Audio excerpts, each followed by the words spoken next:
আসসালামু আলাইকুম। ক্লাস 6-এর সুপ্রিয় শিক্ষার্থীবৃন্দ, লার্নিং উইথ এ প্রিয়ার আজকের আয়োজনে তোমাদেরকে স্বাগত জানাচ্ছি। আমরা আজকে সম্পূর্ণ একটা নতুন অধ্যায় নিয়ে আলোচনা করছি এবং সেটি হচ্ছে তোমাদের ইউনিট 14 এবং লেসন হচ্ছে 14.1। আমরা প্রথমেই ইনস্ট্রাকশনটা একটু দেখে নিব।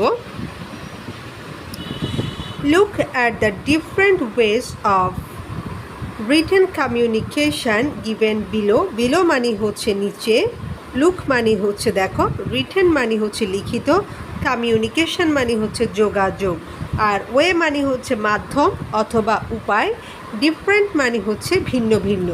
অর্থাৎ নিচে যোগাযোগের কিছু ভিন্ন ভিন্ন মাধ্যমের কথা উল্লেখ রয়েছে, সেগুলো তুমি দেখো বা সেগুলো তোমাদেরকে ভালো করে লক্ষ্য করার জন্য বলা হচ্ছে। তাহলে এই যে look at the different ways of written communication given below, এই লাইনটার অর্থ হচ্ছে যে নিচে যে লিখিত যোগাযোগের বিভিন্ন মাধ্যমগুলো দেওয়া হলো সেগুলো দেখো।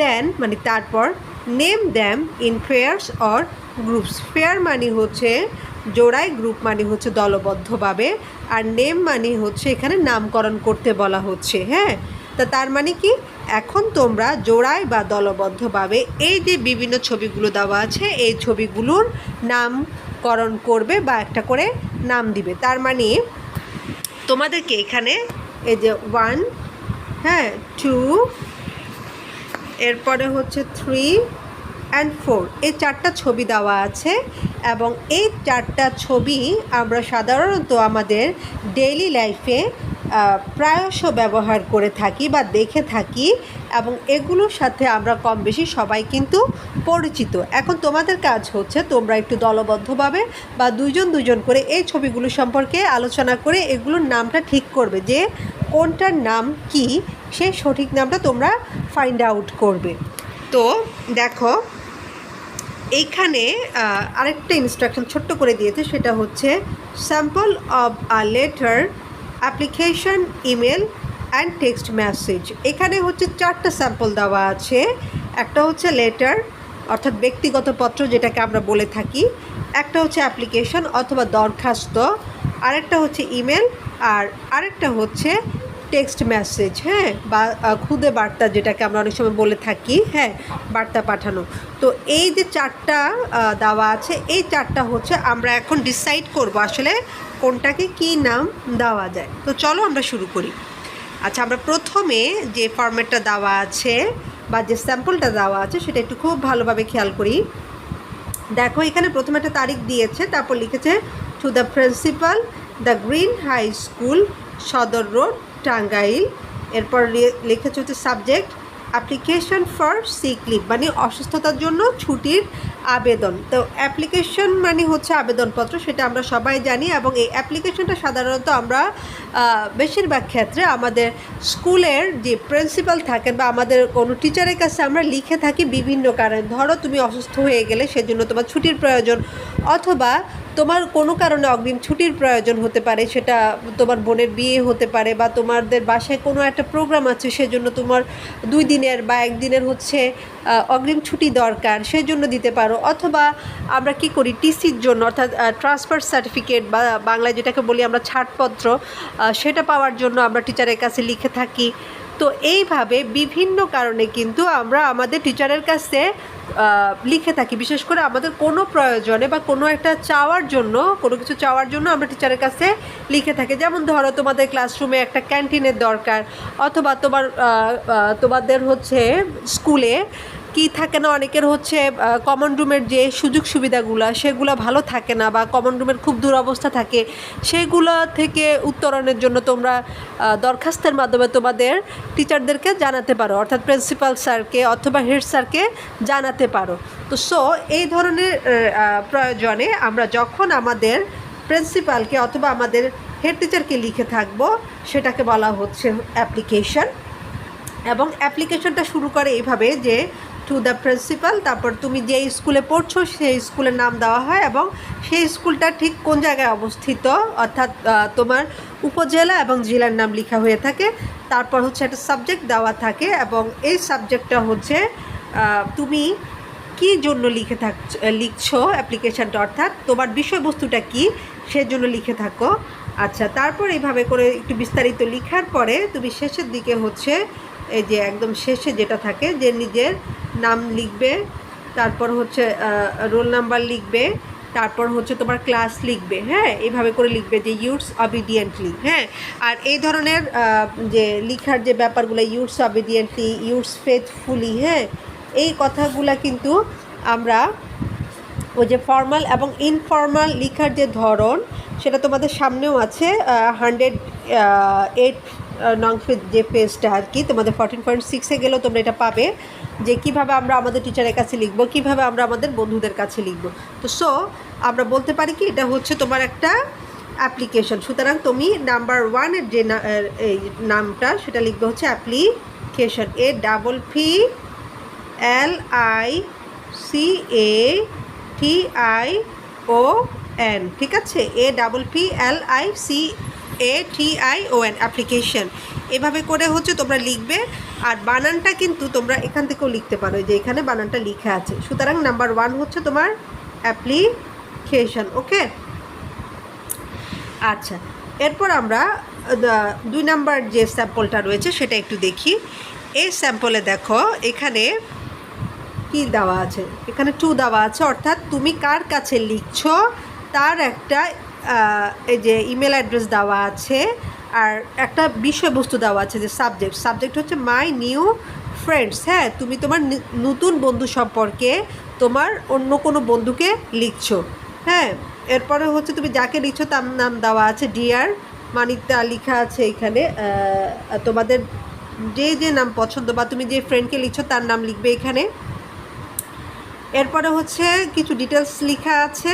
এরপরে হচ্ছে একদম লাস্ট লিখলো কি দেখো, ইউর ফ্রেন্ড। হ্যাঁ, অর্থাৎ তোমার বন্ধু, এই কথা লিখে তুমি এখানে ওরা একটা নাম দিয়েছে, তো তুমি তোমার নিজের নামটা লিখবে। তো এই যে দেখো অলরেডি এখানে একটা অ্যাড্রেস কিন্তু আমরা পাচ্ছি।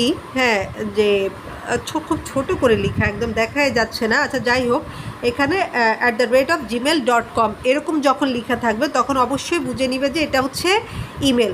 আর তোমরা হচ্ছে স্মার্ট চিলড্রেন, তাই না? তোমরা আমাদের চেয়ে অনেক বেশি অ্যাডভান্সড, অনেক বেশি জানো টেকনোলজির ব্যাপারে। তো ইমেল কি সেটা তোমরা খুব সহজেই কিন্তু ফাইন্ড আউট করতে পারো, এটা আমার বিশ্বাস। তো দেখো, তাহলে আমরা লিখতে পারি যে এটা হচ্ছে একটা ইমেল। তার মানে কি, ইমেলে একটা অ্যাড্রেস থাকবে, যে তুমি কোন জিমেলে পাঠাবে তোমার ফ্রেন্ডের কাছে তার ওই অ্যাড্রেসটা থাকবে। ধরো এরকম হতে পারে যে যেমন আমার ইমেল অ্যাড্রেসে যদি আমি ইউজ করি, আমি লিখব কি, ধরো তোমরা আমার কাছে লিখতে চাচ্ছ। হ্যাঁ, তোমরা কেউ যদি আমার কাছে লিখে থাকো কোনো চিঠি বা কোনো কিছু, তাহলে কিন্তু এই যে 2 এর জায়গায় তোমরা আমার ইমেলের যে অ্যাড্রেসটা সেটা দিবে যে এ প্রিয়া, হ্যাঁ, তারপরে হচ্ছে @ gmail.com। এভাবে করে কিন্তু তোমরা আমাকে এইভাবে করে আমার কাছে পাঠাতে পারো যে কোনো ইমেল, ঠিক আছে? তো এখানে অ্যালটা উঠে গেল। আচ্ছা, ঠিক আছে। এরপরে হচ্ছে তোমাদের একটা সাবজেক্টের নাম দিবে, আর এটা এমনিই তোমরা বুঝতে পারছো যে শেষে কিন্তু ইউর ফ্রেন্ড, অর্থাৎ তোমার বন্ধু, এই কথাটা দেওয়া আছে। তার মানে তুমি এটা তোমার ফ্রেন্ডের কাছে লিখছো। হ্যাঁ, এটা চাইলে তো এইভাবে ইমেল কিন্তু আমরা আমাদের টিচারের কাছেও দিতে পারি। তো আচ্ছা, তাহলে নাম্বার 2-এ যেটা থাকবে সেটা হচ্ছে ইমেল। আমরা পরের যে পেজটা, অর্থাৎ 106 যে পেজ, সেখানে চলে যাচ্ছি। এটা খুবই খুবই খুবই সিম্পল একটা স্যাম্পল, যেটা তোমরা এমনিতেই পারবে, আমি না বললেও পারবে, কারণ এটা তোমরা সবসময় করে থাকো তোমাদের ডেইলি লাইফে। তোমরা কিন্তু হোয়াটসঅ্যাপ বা মেসেঞ্জারে অথবা অন্য কোনো অ্যাপের মাধ্যমে তোমরা একজন আরেকজনের সাথে হচ্ছে টেক্সট করো, তাই না? হয়তো স্কুল থেকে গিয়ে কিন্তু তোমরা তোমাদের ফ্রেন্ডকে, একজন আরেকজনকে কিন্তু টেক্সট করো যে হ্যাঁ কী অবস্থা, বা কেউ স্কুলে আসোনি, ফ্রেন্ডকে কিন্তু জিজ্ঞেস করো হ্যাঁ আমি তো আজকে যেতে পারলাম না, আজকে ক্লাসে কী পড়িয়েছে। বা তোমাদের বিভিন্ন ব্যাপারে তোমরা কিন্তু এক বন্ধু আর এক বন্ধুকে এভাবে করে টেক্সট করে থাকো, এবং টেক্সটের ক্ষেত্রে তোমরা হয়তো বা হোয়াটসঅ্যাপ, মেসেঞ্জার এগুলো কিন্তু ইউজ করে থাকো। তো এটা যে একটা টেক্সট, সেটা কিন্তু তোমরা ফরম্যাটটা দেখেও বুঝতে পারছো, তাই না? আচ্ছা, তো সুতরাং এটাকে আমরা লিখবো হচ্ছে কি টেক্সট মেসেজ। হ্যাঁ, TEXT, টেক্সট। হ্যাঁ, তারপরে হচ্ছে মেসেজ, MESSAGE। SSAGE, হ্যাঁ। আর বানানগুলো তোমরা এখান থেকেও দেখে দেখে লিখতে পারো। এই যে এখানে 3 নাম্বারটা চলে যাচ্ছে হচ্ছে তোমার এইখানে, ওকে। আচ্ছা, এবার দেখো নাম্বার 4। তো আমার মনে হচ্ছে এটাও তোমরা পারো। নাম্বার 4 দেখো, ডিয়ার ফ্রেন্ড দিয়ে শুরু করেছে তারা। Hope you are very well, আশা করছি যে তুমি খুব ভালো আছো, হ্যাঁ। I would like to tell you that my annual exam, এরপর আরও অনেক কিছু সে লিখেছে যেটা হচ্ছে আমরা আর দেখতে পাচ্ছি না, যে আমি তোমাকে আমার বার্ষিক পরীক্ষা সম্পর্কে বলতে যাচ্ছি, হ্যাঁ। তো এটা একটা লেটার যেটা আমরা সাধারণত আমাদের বন্ধুবান্ধবদের লিখে থাকি, তাই না? অথবা অনেক সময় বাবা মাকে লিখি বা অন্য কোনো রিলেটিভকে লিখে থাকি আমরা, এবং এটার নাম হচ্ছে লেটার। LETTER, লেটার অথবা পার্সোনাল লেটারও আমরা অনেক সময় বলে থাকি, যে ব্যক্তিগত পত্র, পার্সোনাল লেটার, হ্যাঁ। তো এখন এই যে ইমেল আর লেটারের ধরন কিন্তু প্রায় সেম, কিন্তু এখানে একটা ব্যাপার আছে যে এই যে পার্সোনাল যে লেটারটা, এই লেটারের প্রচলনটা এখন অনেকটাই কমে যাচ্ছে। এটা কিন্তু আমরা যখন তোমাদের বয়সী ছিলাম, হ্যাঁ, তখন কিন্তু এটার বেশ প্রচলন ছিল, এবং এটা আমরা লিখে হচ্ছে আমাদের নিকটস্থ যে পোস্ট অফিস থাকে সেখানে কিন্তু আমরা জমা দিতাম, এবং এই চিঠিটা লিখে একটা এনভেলপ থাকে, একটা এনভেলপ কিনে আনতে হতো, যেটাকে আমরা বলি খাম, হ্যাঁ। ওই খামের উপরে যে চিঠিটা পাঠাচ্ছে তার অ্যাড্রেস এবং যার কাছে চিঠিটা যাচ্ছে তার অ্যাড্রেস কিন্তু বিস্তারিত লেখা থাকতো। খামের মধ্যে চিঠিটা ঢুকিয়ে খামটা ভালোভাবে বন্ধ করে আমরা এটা পোস্ট অফিসে পাঠাতাম, এবং পোস্ট অফিসের যে ডাকপিয়ন, ওই ডাকপিয়নের মাধ্যমে এটা কিন্তু যে জায়গায় আমি পাঠাতে চাচ্ছি ধীরে ধীরে এটা সেই জায়গায় গিয়ে পৌঁছাতো, ঠিক আছে। তো এটা একটা লম্বা সময়ের ব্যাপার ছিল, দেখা গেল যে একটা চিঠি পৌঁছাতে অনেক সময় তোমার সপ্তাহখানিক সময়ও লেগে যেতে পারতো। তো এখন যেহেতু মডার্ন এজ, টেকনোলজির একটা যুগ চলছে এবং আমাদের সবার হাতে হাতে স্মার্টফোন, তো আমরা এখন আর কি করি না, আমরা পার্সোনাল লেটার খুব একটা পাঠাই না, আমরা খুব বেশি প্রয়োজন হলে হচ্ছে ইমেল পাঠাই, আর নর্মালি তো আমরা হচ্ছে এই যে হোয়াটসঅ্যাপ মেসেঞ্জারে এই ধরনের টেক্সট করে থাকি। তো খুবই সিম্পল একটা লেসন ছিল তোমাদের জন্য, আশা করছি তোমরা খুব ইজিলি বুঝতে পেরেছো। তারপরও তোমরা চাইলে তোমাদের নিজস্ব মতামত অবশ্যই জানাতে পারো। আর তোমরা কেউ কখনো কাউকে মানে ডাকঘরের মাধ্যমে কাউকে কখনো পার্সোনাল লেটার পাঠিয়েছো কি না সেটা একটু কাইন্ডলি জানাবে, কারণ এই ধরনের এটা খুব সুন্দর একটা ব্যাপার ছিল, মানে যারা হচ্ছে এইভাবে চিঠি পাঠাতো এটা খুবই মানে মনের মাধুরী মিশিয়ে আমরা লেখার চেষ্টা করতাম। যেমন আমি আমার ছোটোবেলায় কিন্তু আমার নানুকে চিঠি পাঠাতাম কোনো একটা প্রয়োজনে, আমার অ্যানুয়াল এক্সামের কোনো রেজাল্ট বের হলে, অথবা আমার যখন কোনো কিছু মানে নানুর হাতে বানানো কোনো কিছু খেতে ইচ্ছে হতো, এরকম বিশেষ বিশেষ প্রয়োজনে আমি কিন্তু আমার নানুকে চিঠি লিখতাম। তো ওই চিঠিগুলো আমার কাছে এখনও মনে হয়, মানে যখনই এই চিঠিগুলোর কথা মনে পড়ে এখনও বেশ ভালো লাগে। তো তোমরা কেউ এরকম পাঠিয়েছো কিনা বা তোমাদের এই ধরনের কোনো এক্সপিরিয়েন্স আছে কিনা সেটা একটু কাইন্ডলি কমেন্টে জানাবে, হ্যাঁ। আমি এখানে শেষ করছি।